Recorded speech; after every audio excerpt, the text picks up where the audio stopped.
Hello, ladies and gentlemen, and welcome to another edition of the Cerebral Smack Talk live on YouTube and StreamYard.com. It is Girl MF Michael Fletcher alongside the boys, Anthony Florio, Michael Bullock, and gentlemen, tonight we have ourselves a very good show. Obviously, we got Smackdown live as we're on the road to WrestleMania, and we got some pretty good stuff. We got some stuff to talk about on this show. So we got that. And then, of course, AEW Rampage. We're contractually obligated to do AEW Rampage, even though we feel like Rampage is kind of the NXT of the shows. I wish we did not have to, but we do.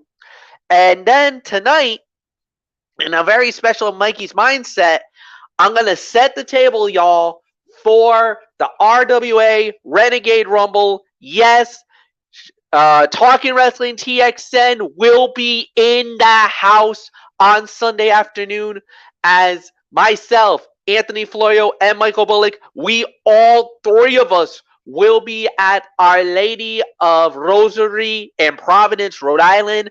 Tonight we'll set the table. We'll give you the official rundown of the card. Seven matches, not including the Renegade Rumble match itself. 8 altogether, about 3 hours, maybe 3.5, close to 4 hours of professional wrestling. We're going to set it all up for you guys. We're going to let you know how that goes down. But before we do that, let's get into this. Smackdown Live. So, we started it off with a 6-man tag team fight, and it was Imperium, Gunther, Ludwig Kaiser, and Giovanni Vinci. They went up against Braun Strowman, Ricochet, and Madcap Moss. And when it was all said and done, the winners of the bout in 10 minutes and 50 seconds was Imperium, as it was Gunther, Ludwig Kaiser, and Giovanni Vinci getting the win, as Gunther getting the victory over Madcap Moss. Wow. All right. Great opener to this match. 3 stars for me. Great body of work, but the main factor is Gunther looked amazing. All the guys did very well, but Gunther shined in this matchup. He solidifies himself as truly one of the best guys in SmackDown right now. One that you can go to every time, and there's going to be no problems whatsoever. He continues to strive, continues to get better, and now with his desires, or what could end up for him being at WrestleMania, we don't know. There are rumors of the possible triple threat, but if that's the case, Gunther's looking really good heading on that road to WrestleMania. So, Anthony Florio, it's yours. 3 stars for me, and a solid way to start off SmackDown Live here tonight. Definitely. The match was the typically great affair from a people. Well, first of all, can you hear me? I just want to make sure I'm good after the snafu from last night. Yeah, no, you're good, my friend. I hear you 2020, loud and clear. Perfect. Okay. All right. Interesting story on that in a little bit. But anywho, the match was the typically great affair from Imperium, and Ricochet and Braun Strowman are really starting to gel as a tag team to the point that they now have matching ring gear now. Very interesting. Quality of the bout was never intended to be the point of this, though. Instead, it was all about Drew McIntyre appearing and planting the seeds for an Intercontinental Heavyweight Championship showdown with the Reign General. Such a match would likely rule. The post-match brawl not only continued McIntyre and Sheamus's feud with the Viking Raiders, but also provided the emphasis for Eric and Ivar to segue into a feud with Braun Strowman and Ricochet. This was a useful segment that enhanced feuds and set other ones up just in time for the biggest event of the year. Ricochet got too flashy for his own good, and Kaiser flattened him with a double thrust to the throat. Kaiser smacked Strowman in the face, causing a distraction that allowed Imperium to double-team Ricochet entering the break. McIntyre wandered into the entranceway, watching Gunther closely as he overwhelmed the one and only. Strowman received the hot tag and exploded into the match, overpowering his opposition. The Viking Raiders attacked McIntyre after the match until Sheamus made the save. So, I got to say, by default, this was the fight of the night. I'm going to give it about 3.25 stars for the effort. And a lot of things came out of this. I mean, now you know what the hot rumor has been when it comes to the Intercontinental Heavyweight Championship at WrestleMania. Reportedly, Gunther versus Drew McIntyre versus Sheamus in a triple threat match. But even if it ends up being just Gunther and McIntyre, I mean, even that would be very good. That would be very good, and that would be a great matchup there. That's got another potential show stealer written all over it. So we'll see about that. And perhaps the Viking Raiders against Strowman and Ricochet down the line. But did you see the four men who stood in that ring at the end there? Strowman, Ricochet, Sheamus, and McIntyre? That's a Survivor Series-like team right there.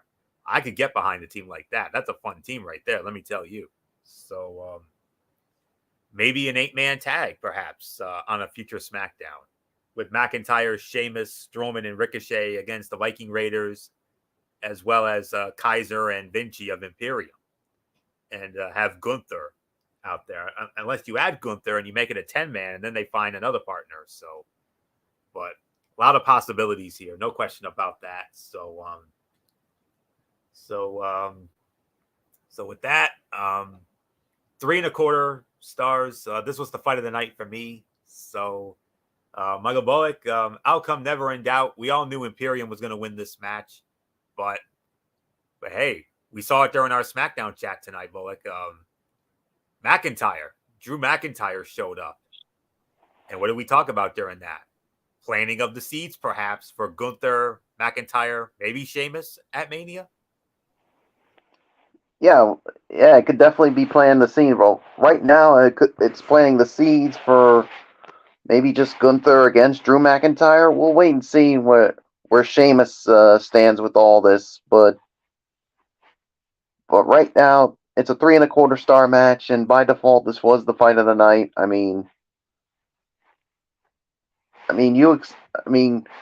Imperium looked good, but definitely Gunther was even better. I mean, this is why he's the best thing going right now for SmackDown and as the Intercontinental Champion. And I've said it before, and I'm going to say it again, guys. Gunther has made that Intercontinental title relevant again. I mean, he's defended it. I mean, he's put on some banger of matches against certain opponents. But, yeah, I mean, Gunther's you can say Roman Reigns is the guy right now, but you gotta say a close second is Gunther right now. So there's really nothing more for me to say. It's yours, Fletch. Yeah, Gunther is kind of the workhorse.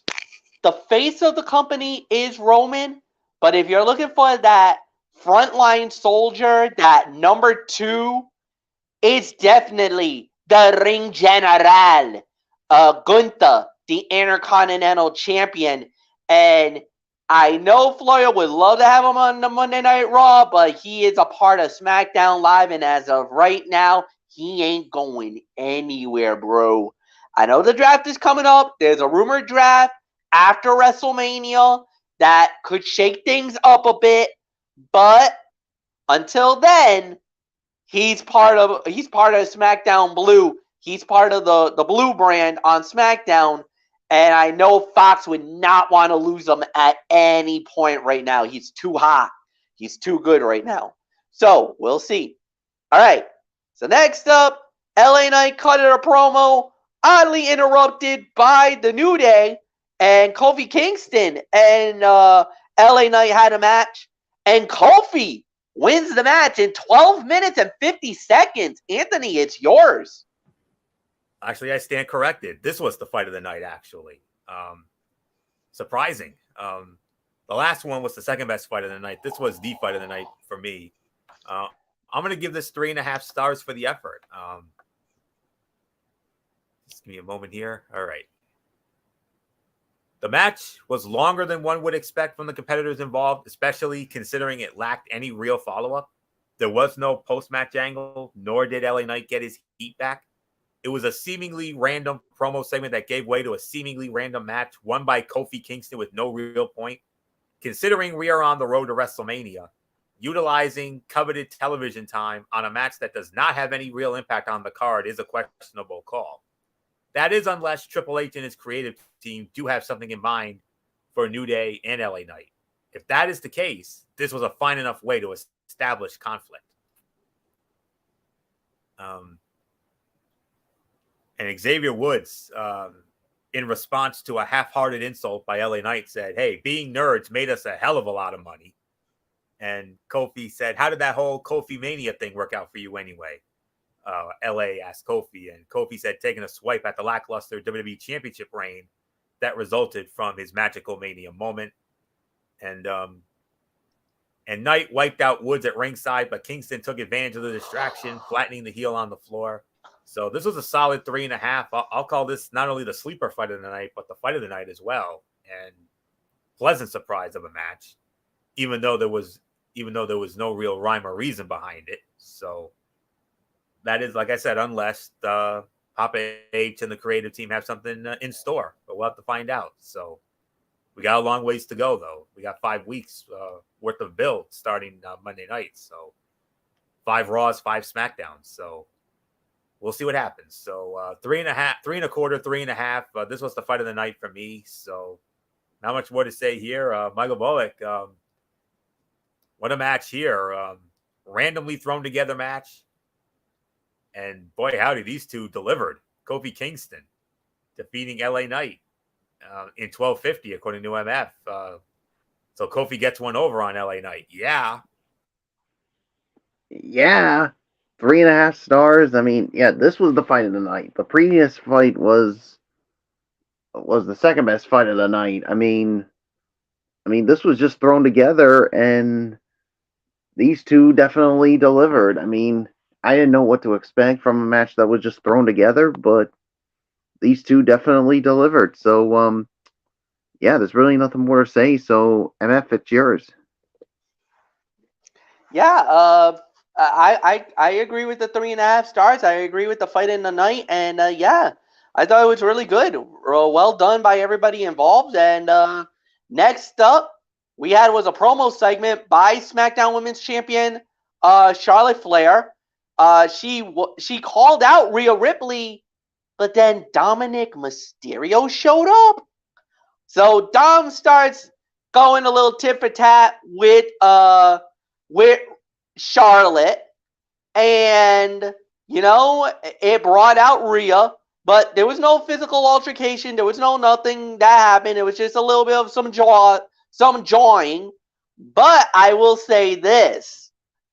If the curiosity or the excitement for the match at WrestleMania did not get even more hotter, it certainly just did.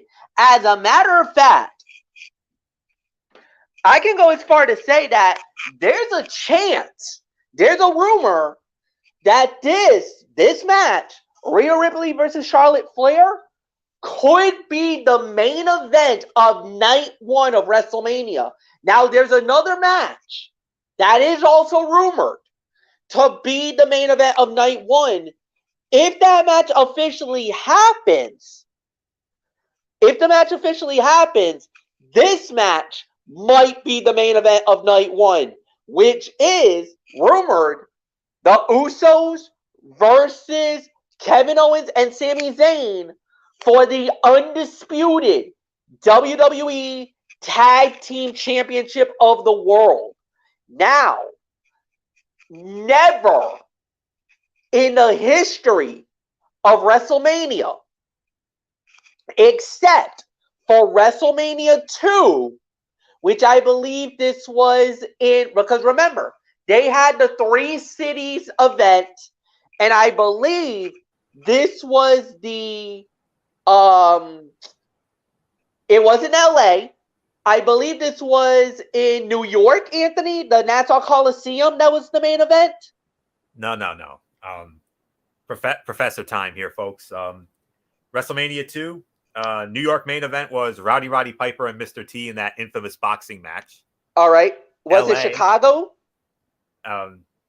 It was in Chicago because LA, it was Hulk Hogan and King Kong Bundy. Yeah, no, I knew Hogan and Bundy was the main event in LA. I knew that. In the steel temper cage. Yes. Well, technically, here's the interesting thing, though. They actually billed that infamous battle royal with the WWF and NFL stars as the quote-unquote main event, even though it didn't go on last. What went on last, it was the British Bulldogs challenging the Dream Team for the World Wrestling Federation Tag Team Championship, which the Bulldogs won and sent the Rosemont Horizon into mass hysteria. And I actually oddly enough, MF, I just actually relived that moment yesterday as part of my countdown to WrestleMania. So there you go. So it was in Chicago, and it technically went on last, even though the Battle Royale with the footballers and the NFLers, the NFLers and the superstars, was technically billed as the main event. Yeah. But technically, the tag team fight was, yeah. So with that said, we've had women's matches main eventing WrestleMania. At least 2 of them. 35, which was Ronda Rousey, Charlotte Flair, and Becky Lynch. And then we all remember it was 37, and that was Bianca Belair versus Sasha Banks. And that was the main event of night 1 of WrestleMania. And now, possibly, either we get, this is a rumor, Charlotte Flair versus Rhea Ripley, the SmackDown Women's title to main event night 1, where night 2's main event will be the big one, Roman Reigns versus Cody Rhodes for the undisputed WWE Universal title. But if you think about it, it does make the most sense because Rhea won the Royal Rumble match on the women's side. She should be main eventing night 1. And Cody Rhodes winning the men's Royal Rumble should be main eventing night 2. But based off the popularity of the Sami Zayn and everything that's going on with him, there are rumors now that the tag team match could be the main event of night 1 of WrestleMania. So there's a couple of scenarios where it goes, but this storyline between Charlotte and Rhea, boy, did this take a turn on a good direction. Michael Bullock, you lead off on this one. That sniveling little weasel, Dominic Mysterio, was talking a whole bunch of junk to Charlotte Flair, and Charlotte threw some good salvos, including a shot over the bow right at AEW with a little reference to Andrade Cien Almas or Andrade El Idolo. Yeah, that was interesting with that, but I gotta be the man who tells it like it is, and as Anthony Flora would say, but I don't know how people are gonna feel about it. I mean, Fletch, you basically said that this was good, but I'm sorry. I mean, I gotta come with some constructive criticism. I mean, this thing was supposed to be a face-to-face with Charlotte and Rhea. Am I correct on that? Correct. Yes, that was projected. Yes. But the thing is, Dominic Mysterio took up. I mean, I understand you're trying to build the.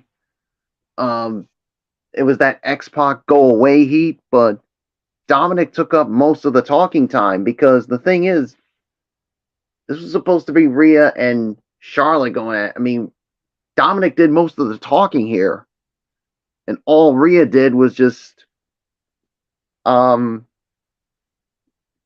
stare a hole right at Charlotte Flair.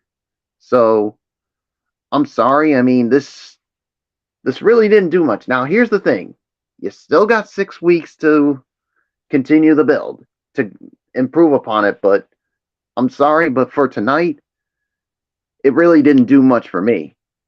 I'm sorry. That's just my personal opinion. It's nothing against what you said, Fletch. But That's just me. Sorry, Florio, it's yours. Actually goes to MF. Oh, Yeah, MF. I'm sorry. Yeah. yeah. It goes back to me.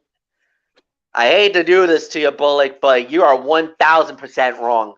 Absolutely, your what you just did, that little But soliloquy, I'm not. I'm not is surprised. absolute blasphemy. What you just did, and I'm just calling you out on it.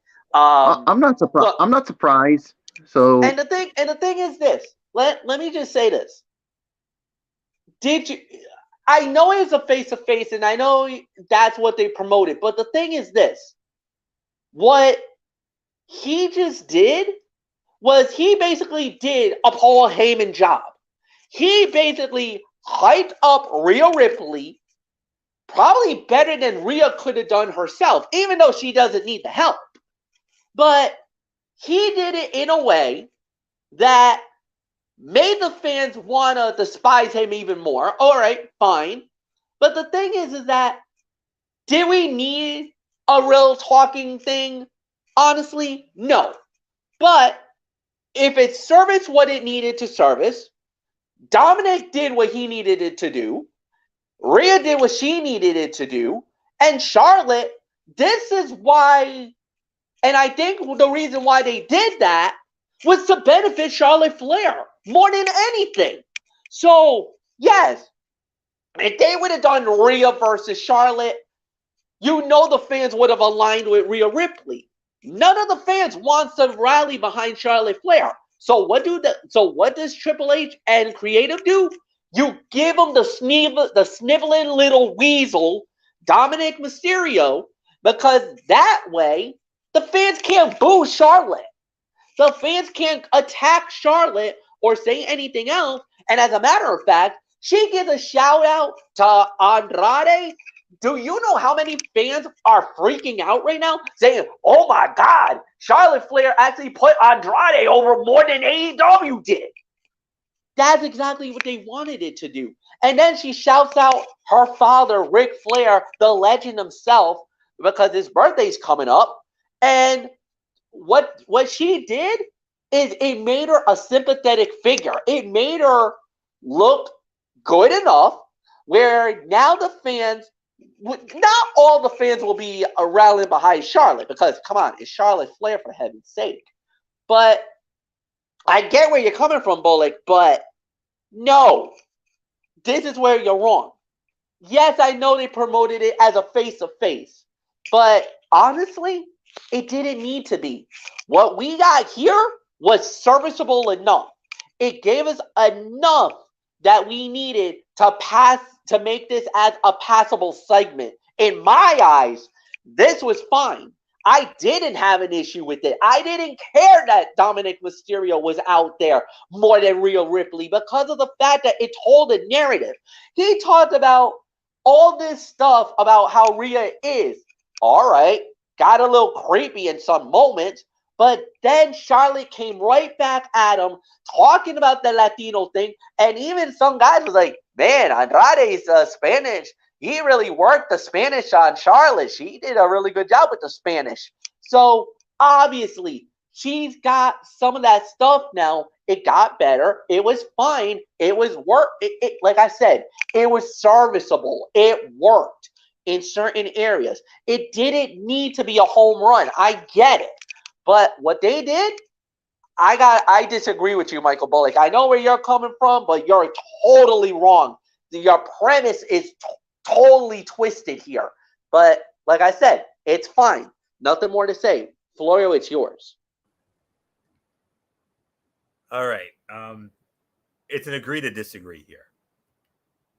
In one sense, I'm with Michael Bullock because this was a big misfire, as there was plenty of opportunity to get into the heart of the issues between Rhea Ripley and Charlotte Flair.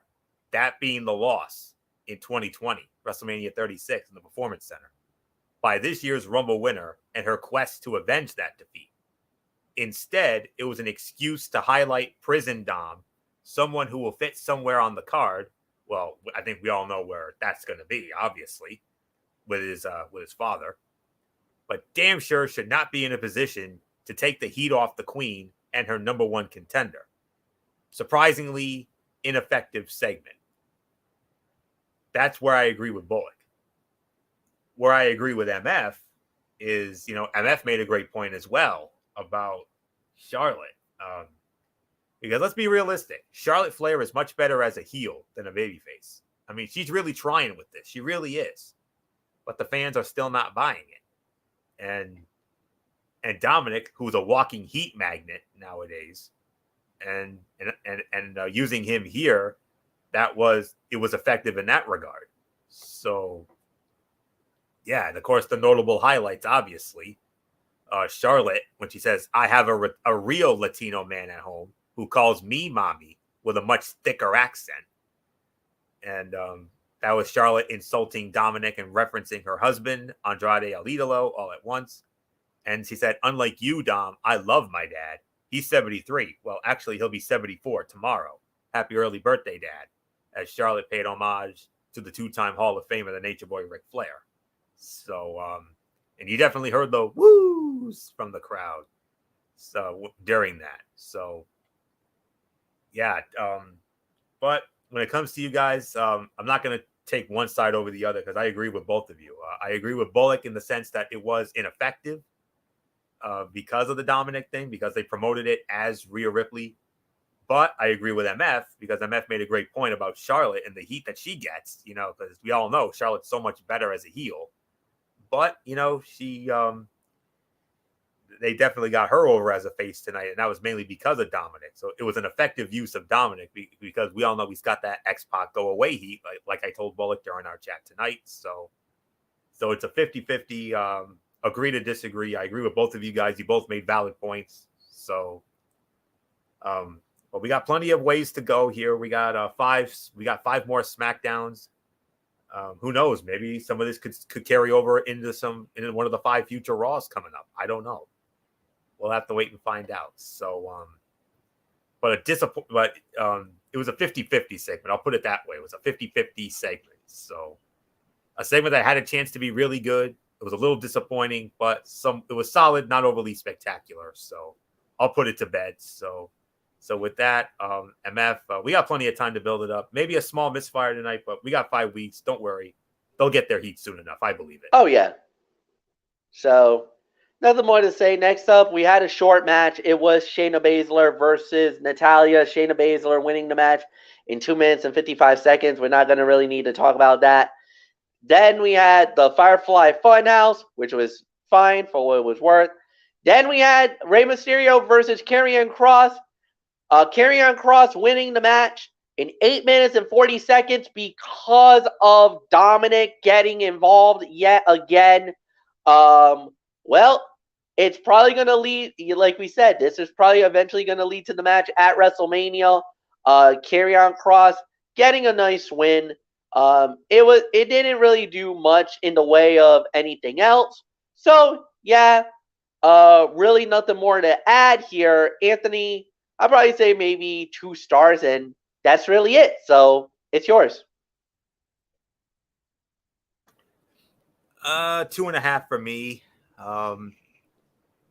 It appears as though we are inching closer to a father versus son WrestleMania match, or at the very least, a tag team match that may also involve Santos Escobar in some form or fashion. If that is the case, WWE may have one of the most surprisingly hot matches on its hands because Dominic is quickly developing into that self-centered, spoiled brat heel that will always generate heat.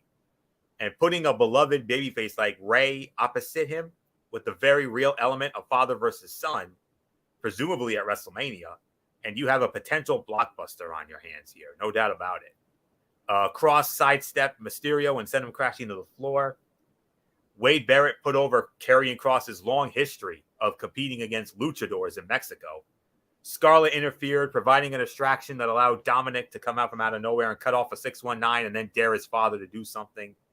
And then after the match, Dominic taunted his father, "Get your ass up and be a man, do something about it."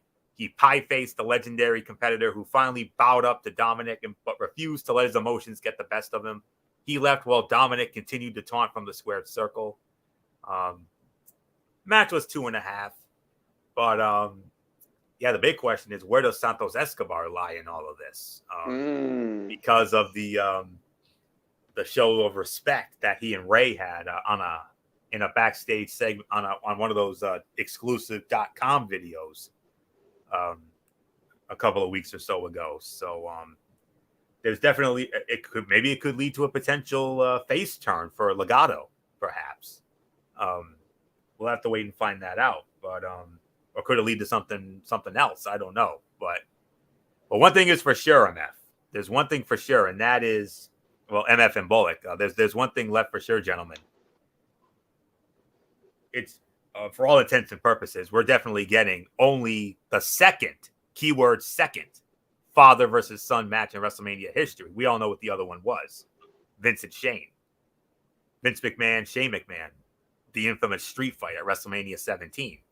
A WrestleMania in which many people to this day are still calling the greatest of all time. So, and that was one of the many highlights, because that was crazy, especially the Stephanie and Trish stuff on the outside. Oh, yeah. But story for another day. But 2.5 for the match. The post-match was brilliant. And they're building it like Brett and Owen, because we all remember how reluctant and hesitant Brett was about fighting his own brother.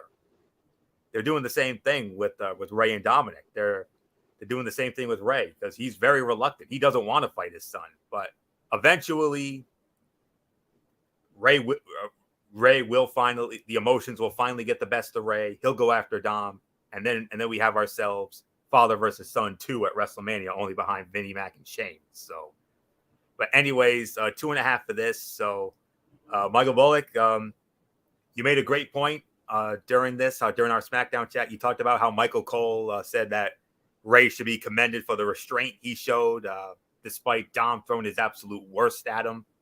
But let's be realistic. We all know where this is heading. Father versus son, Ray versus Dom at WrestleMania at SoFi. Yeah, we can all agree that this is gonna go down. 2.5 stars. I mean, it was a fine match. I mean, it definitely could have been better, but obviously Dominic costing his father the match, and then the post match. I mean, Dom did everything he could to try to get his father to strike him, and like you said, this is sort of like the feeling we saw the build heading into that WrestleMania 10 match with Bret Hart and Owen Hart, and eventually Bret Hart gave in to wanting to fight his brother, but this is different.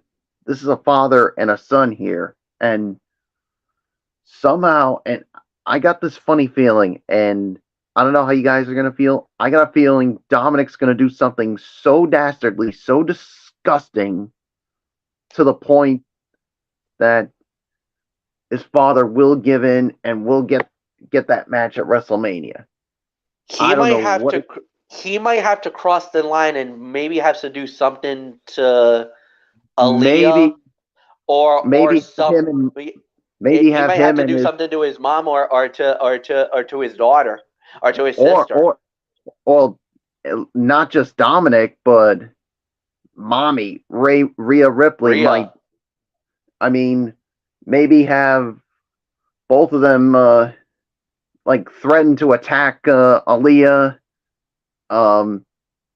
Angie, and the rest of the Mysterio household, unless Ray gives in and saying, "Oh, if you really care for your family, you will fight me at WrestleMania. If you don't, then Rhea and I are going to destroy what's left of the family." So we'll wait and see what develops because from we that. Already know that because we already know in the past, Rhea has had some altercations with Angie, and she also had a little bit of a face to face with Aaliyah. So yeah, so something bad's gonna happen, and it's gonna be, let's just say, Fletch, it's gonna be tough to watch. That's the thing. I mean, agreed. I mean, Rhea and Dominic are going to do something so bad. It's going to be so tough for all three of us to watch. But the one that's going to make it even more tougher to watch is Ray himself. So we'll see what develops from this. But 2.5 stars, and like I said again, Fletch, as I give it to you, it's only the inevitable now that we're going to get this match at Mania. Next up, we have is our main event segment of the night, which was the Usos. It was Sami Zayn. Oh my goodness, Anthony Florio. If this storyline didn't need another log into the fire of the awesomeness this has been one of the best storylines on SmackDown Live, and once again, it delivers. This time, Jimmy Uso and Sami Zayn having a moment, and you can see Sami planting the seeds of a breakup with the bloodline. But oh boy, wow, this was power. Segment of the night once again. I don't think we should be surprised by that. Why? Simply because this was more of the same great storytelling with Sami Zayn and Jimmy Uso telling the story of their history, with each man expressing their anger and disappointment over their relationship's failure to maintain after Sami's actions at the Royal Rumble. Jay remaining neutral but exchanging an intense look with Sami worked well and continues the quote-unquote whose side is he on narrative that should carry on through WrestleMania. And Zayn asked Jimmy, you made me the honorary use. Remember that? And then Sami went on to tell Jimmy, hey, you took me down with zero hesitation. I have to let you know, man, that hurt. And then Jay said, you made that choice. I did what I had to do. That's what family do. And Sami said, they don't manipulate you every single week like Roman Reigns did to me, like Roman Reigns did to your twin every single week for years. And then you saw Jay was in the stands, and Sami replied to Jimmy, there's a way out for you. You don't have to go down with the ship. I'm looking in your eyes, and I know you know what I say is true. And then Sami and Jay exchanged a look as Solo Sikoa came to Jimmy's aid. Another fantastic segment here, continuing what is far and away the best thing going in WWE today. And it's this argument. This is the argument that can be made for why, once this match is made, Sami Zayn and Kevin Owens challenging the Usos for the tag team championships at WrestleMania to be the main event, because that's the argument you can make for that to be the main event instead of the women's match. And I know that's why a lot of people, a lot of reviewers, and a lot of the folks in the IWC are, having sour grapes about it. But anywho, another fantastic segment here.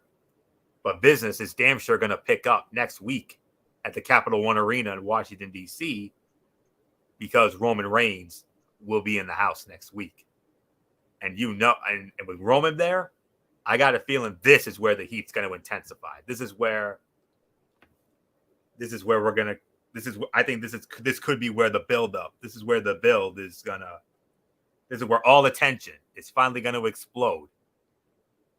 After all the weeks and months of tension building and building and building and building. And I think this is where we might get the explosion. Maybe not. I don't know, because there will still be ample time. But I think we're definitely going to get major heat on this next week with Roman being there. So DC, brace yourself. You're going to be in for something special, I think. So, but we'll wait and find out. So segment of the night here. No surprise. So Bullock, Roman Reigns will be in DC next week, and with him there, business is damn sure going to pick up next week in our nation's capital next Friday night. Oh yeah, I mean, segment of the night. I mean, it continues the storytelling with this whole friction with the bloodline and where Jey Uso stands, but yeah, I mean, Sami and Jay got a nice little glance, and then all of a sudden Jimmy blindsided him, and Sami did get the best of him before Solo Sikoa showed up, and yeah, Jimmy couldn't solve the problem, but the tribal chief, I'm sure, will, because he will be there next week, and business is going to pick up. I mean, I think this is where things will really start to heat up, and maybe we'll finally get the answer from Jay where he stands. But it definitely makes SmackDown next week so interesting. So segment of the night, Fletch. All I can say is, I mean, if you thought this week was really good, wait till next week, because I think this is where, shall we say, the heat's going to start cranking up on this whole thing with the bloodline. Oh, yeah. It's probably going to explode next week. So we'll see. We'll see. All right. Overall review. So how are we going to do this? I believe this is Anthony. Actually, no. Michael Bullock, you lead off. So hit me. I was going to say I lead off on it. So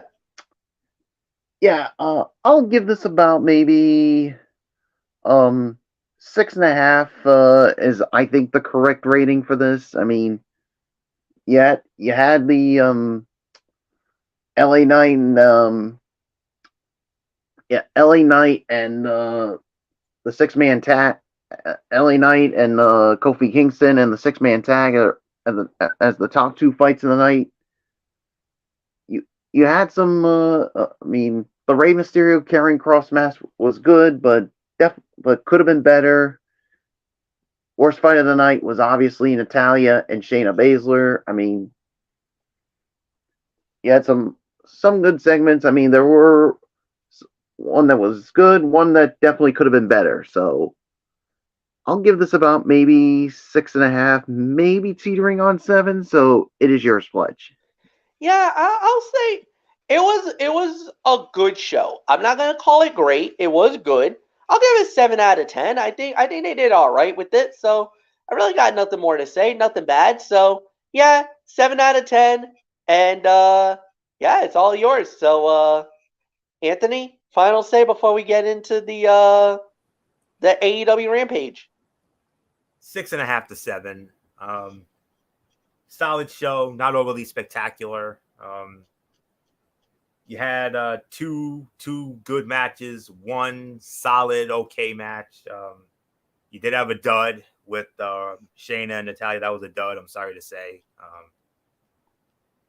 A 50-50 segment with the face-to-face there. But you did have that. You had that the 6-man, which was you had the 6-man, and you also had LA Knight and Kofi. 2 very good matches there, 2 solid, decent matches there. And then you had that fantastic segment at the end with Sammy and the Usos there. So obviously not much build to WrestleMania. We still got a lot of time left. So 6.5 to 7. And now we move on to AEW Rampage. With MF starting with a match that, in all honesty, is not worthy of a Rampage. It's more worthy of a Dynamite, for goodness sakes. Oh my goodness, what the hell? Aussie Open versus the freaking Young Bucks, winners of the bout. In 16 minutes was the Young Bucks. Holy freaking crap, what a match this was. I think I know why they did this. Because of the fact that everybody remembers about a week ago how that show was, without a doubt, one of the worst episodes in AEW, like one of the worst rampages in AEW history. And I said it. This was amazing. This was incredible how they did it. Body of work, everything was amazing. The action was through the roof. For me, clear fight of the night.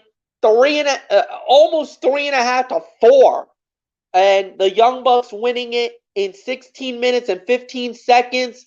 Yeah, this is one of those that you would see on a pay-per-view. This is a pay-per-view quality match that we got here on free TV for tonight. Oh, hell yes.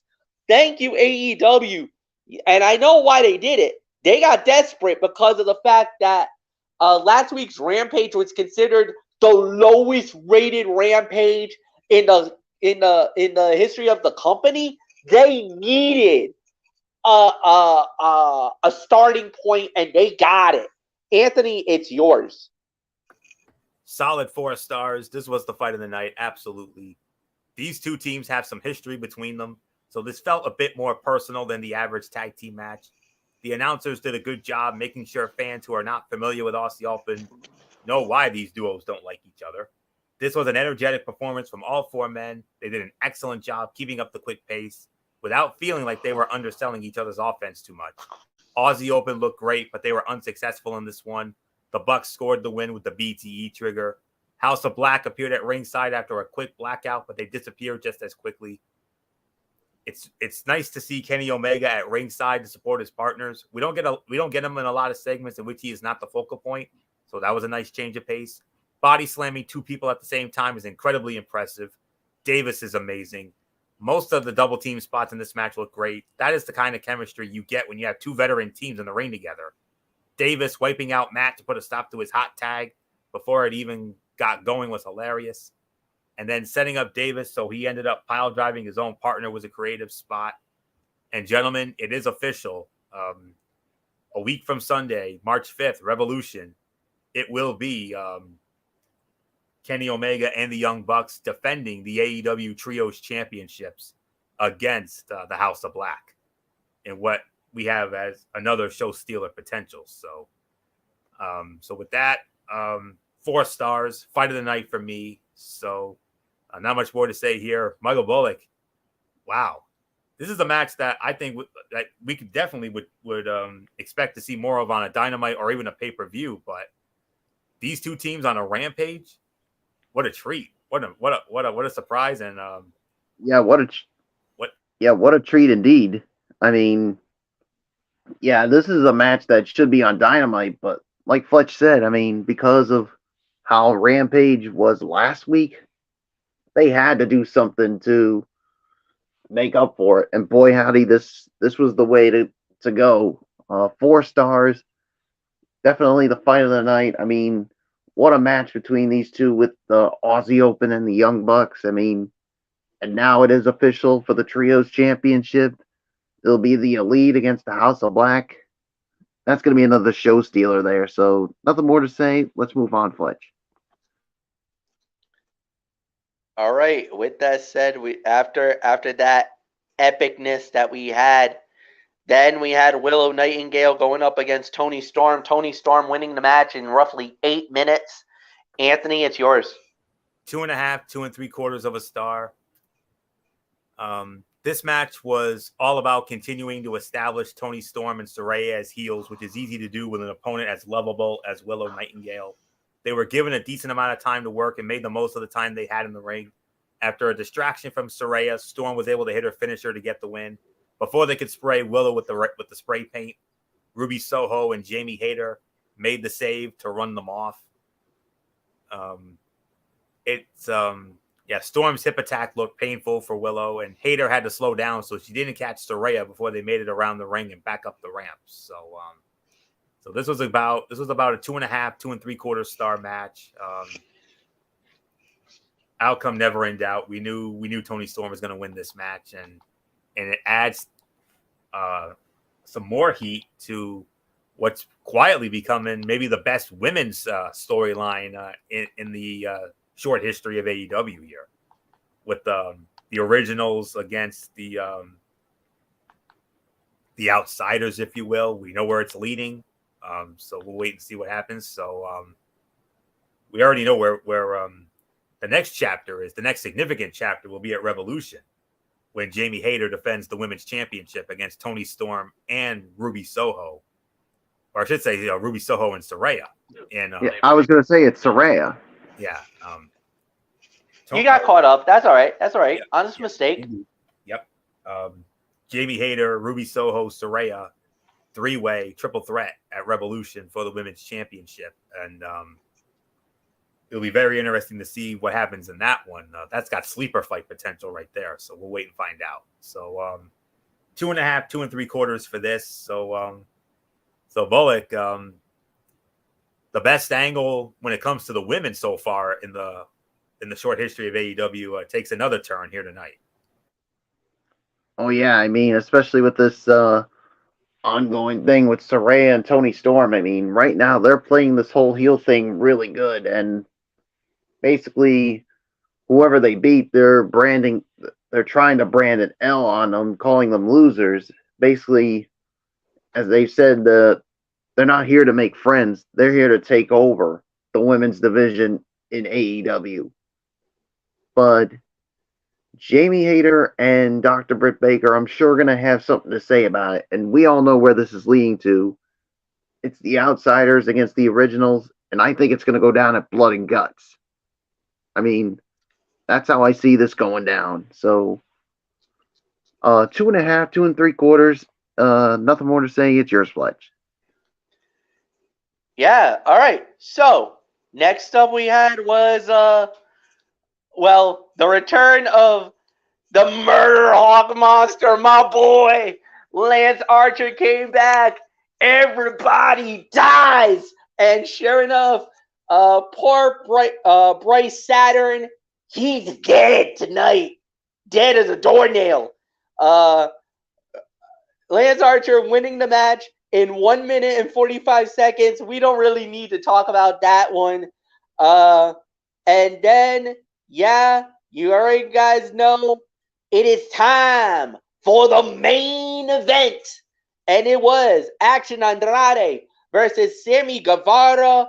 When it was all said and done, the winner of the bout in 10 minutes and 7 seconds, the Spanish God, Sammy Guevara, winning the match. Michael Bullock, you lead off. Yeah, this was the second best fight of the night here. I'll give this about maybe 3.25, teetering on 3.5. I mean, the action was high flying. It was spot on, but yes, Sammy Guevara obviously winning with a little assist from Daniel Garcia to make the Ocho, Chris Jericho, smile while he was on commentary tonight. So yeah, there's really nothing more to say. It is yours, Fletch. 3 stars, solid main event, good matchup. Yeah, we did get the interference by the Jericho Appreciation Society, which I hate it, but it's fine. All in all, solid main event. Anthony, yours. Was time of the fall 10:07? Was that 10:07? Right? Yep, 10:07. Okay.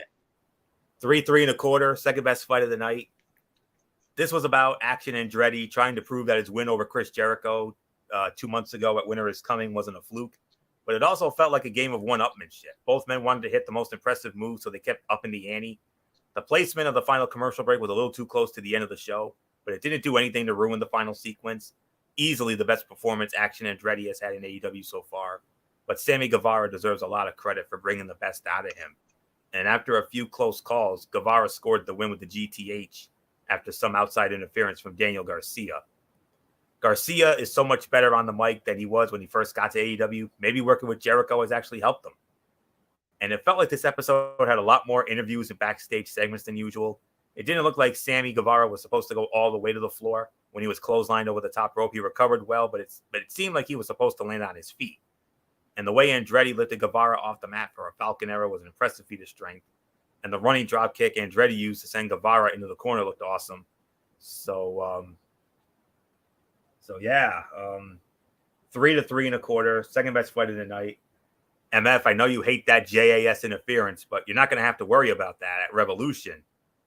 Chris Jericho versus Ricky Starks. The JAS is banned from ringside.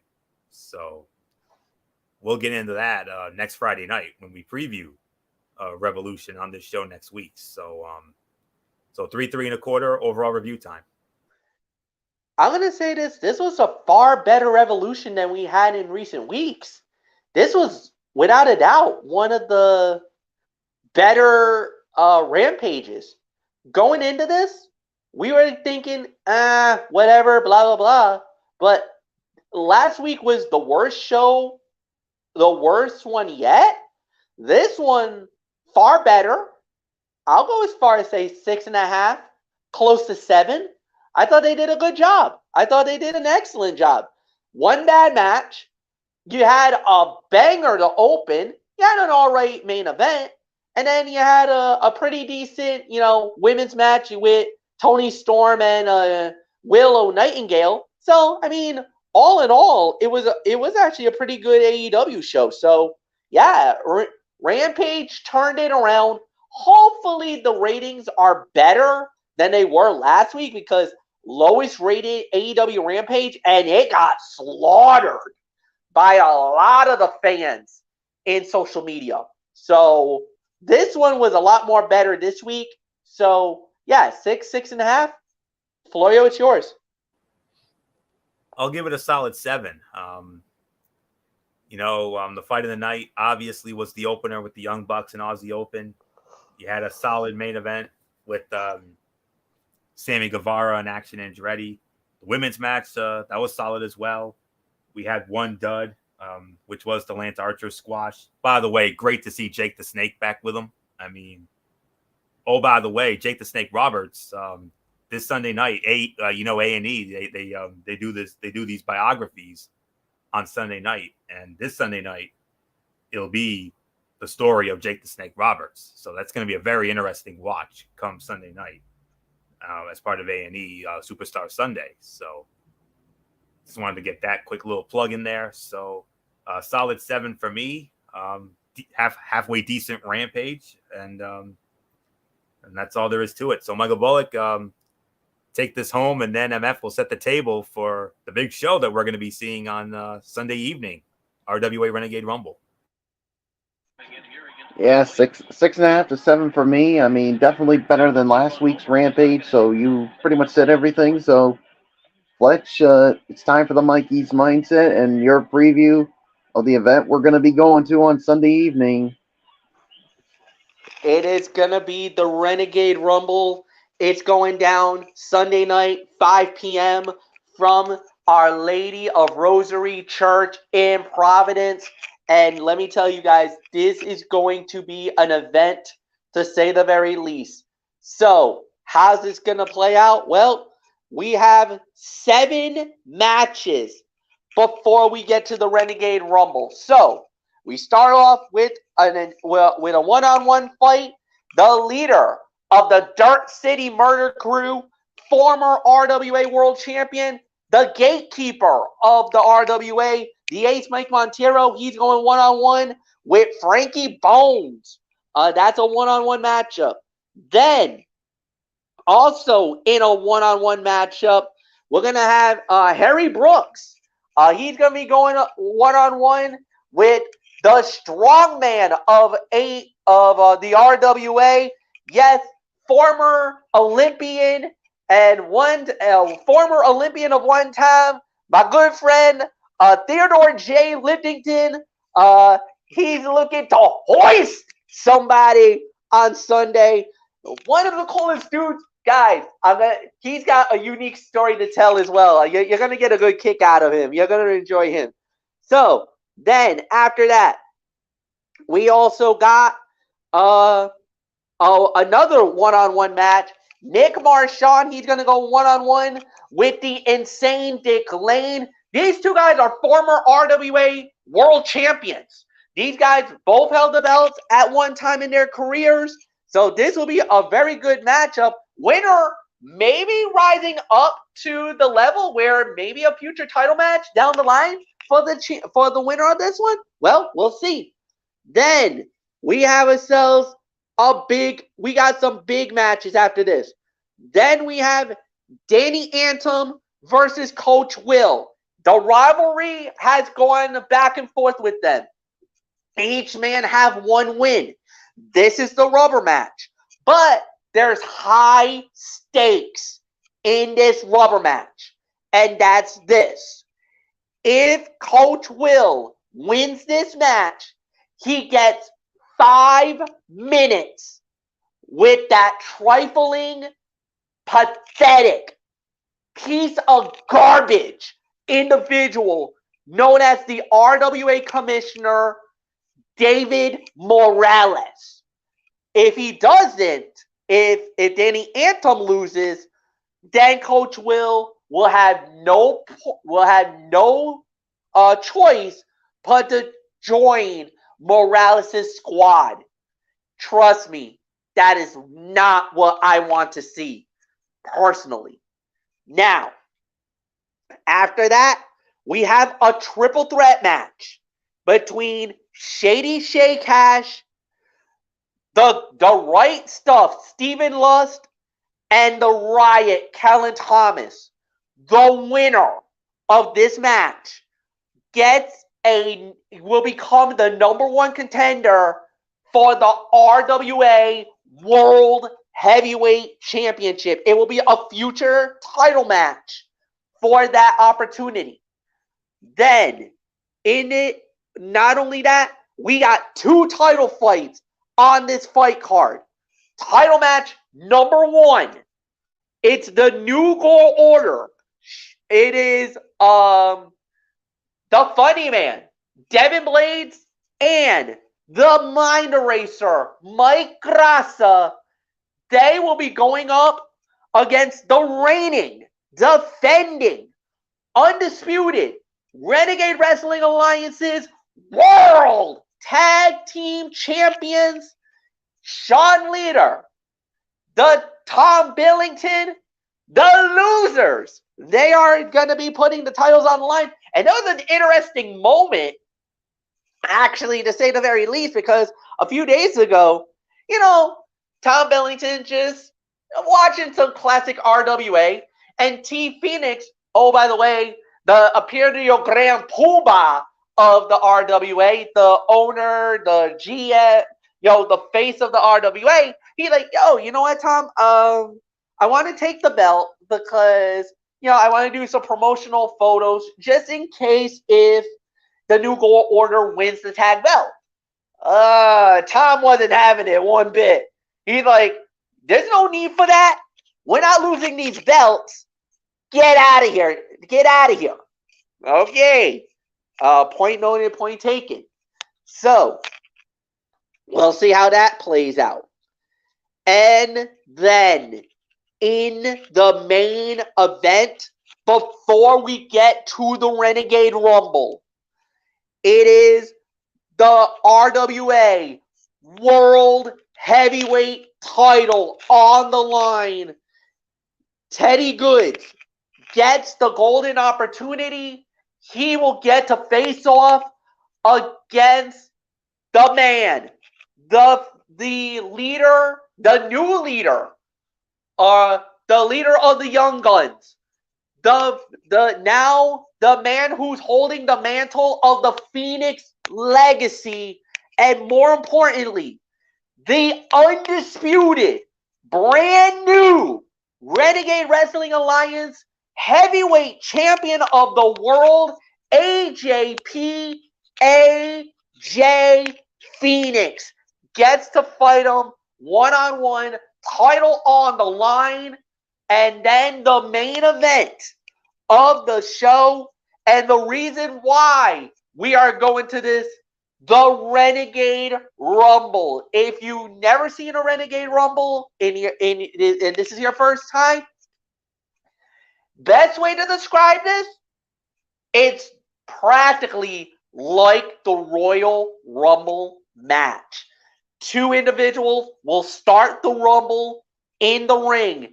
Every 90 seconds thereafter, another star will enter the ring according to the number they have drawn. But in the Renegade Rumble, it's not just men. Women will be involved in the match. So there's a chance we could see a little bit of some intergender wrestling in this matchup. But whatever the case may be, it is still the same rules. Elimination occurs at any time in the Rumble. When an individual is thrown over the top, both feet must touch the floor. The last person standing in that very ring where all competitors have entered will be declared the winner and will be guaranteed an RWA World Title match down the line later this year. It could be at Dynasty, could be at their biggest show of the year, Legacy. We don't know just yet. All we know is that you win the match, That's basically like the golden. You literally get the golden ticket to the main event of the RWA's biggest show of the year. Now they've done the title fights at Dynasty. They've done the title fights at Legacy. Whichever match it is, whatever the situation is, the last man standing gets to fight in the main event for the world title. And it doesn't matter who the champion is, they get the shot. Goes down at 5 o'clock on Sunday afternoon. I'm so pumped. Anthony Florio, Michael Bullock. I've been telling you for the last few years why I've been believing the hype of the RWA. Gentlemen, I'm honored and so glad that you boys are going to be coming with me. Now you'll get to know what I've been saying for the last few years and why I've been feeling the way I feel. Trust me, man. You guys are going to enjoy it. You love professional wrestling. These guys put on a show, and I promise you, you will not be disappointed. Believe that. Not only that, we got VIP access. Thank you, Jen Ellis. Thank you, RWA, for hooking us up. They hooked us up big time with this. And oh, by the way, for all you fans out there, just to keep you guys heads up and just to give you a little bit of a word to the wise, there's not that many tickets left. As a matter of fact, Anthony, I'm actually going so far to say that I've been told on good authority, and I'm getting this from RWA themselves, there's a very good chance we might have to put the SRO signs up. You already know what that means, Florio, when I'm already mentioning about SRO. I do indeed, Monsoon. So we might have the SRO signs up for this event. And there's very limited tickets left. You can still get them at rwaforever.com. That's the official website. You get it there, you're good to go. So it will be going down. It's going to be a happening. History will be made. Sunday afternoon, late Sunday afternoon, Sunday night. There's really nothing more to say, man. It's going to be incredible. Thank you, RWA, as always, man.